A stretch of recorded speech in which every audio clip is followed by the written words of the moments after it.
तुम्ही येशू जवळ येता, येशूवर विश्वास ठेवता आणि येशूकडे प्रार्थना करता.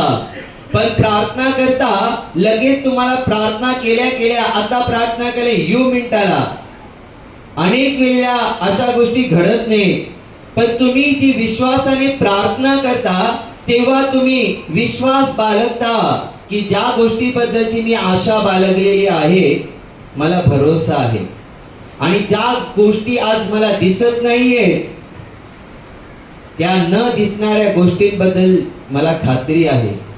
मी जी प्रार्थना देवाकडे विश्वासाने, आशेने, अपेक्षेने केलेली आहे, आज जरी तो चमत्कार आणि तो आशीर्वाद माझ्या जीवनात नाहीये, पण मी ज्या विश्वासाने देवाकडे प्रार्थना केलेली आहे, आता मला खात्री आहे जो आशीर्वाद, जो चमत्कार मला दिसत नाहीये तो माझ्यासाठी आहे आणि ते देव मला देणार. याला म्हणतात विश्वास. नाहीतर प्रार्थना करायची आणि आशाच ठेवायची नाही की मला वाटत नाही होईल किंवा मला अजून काही दिसत नाही चिन्ह, तर मला भरोसा नाही, मला खात्री नाही की माझ्यासाठी होईल.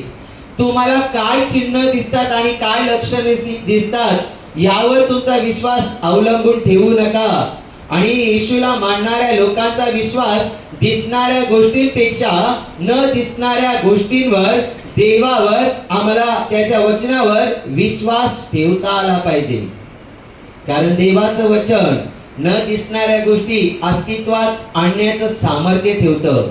दृश्य रूपात प्रकट करण्याचं सामर्थ्य देवाच्या नावात आणि देवाच्या वचनामध्ये आहे. म्हणून तुम्ही जर प्रार्थना करता तर तुम्हाला भरोसा असला पाहिजे, माझी आशा देवावर आहे आणि मला भरोसा आहे तो माझी आशा पूर्ण करणार.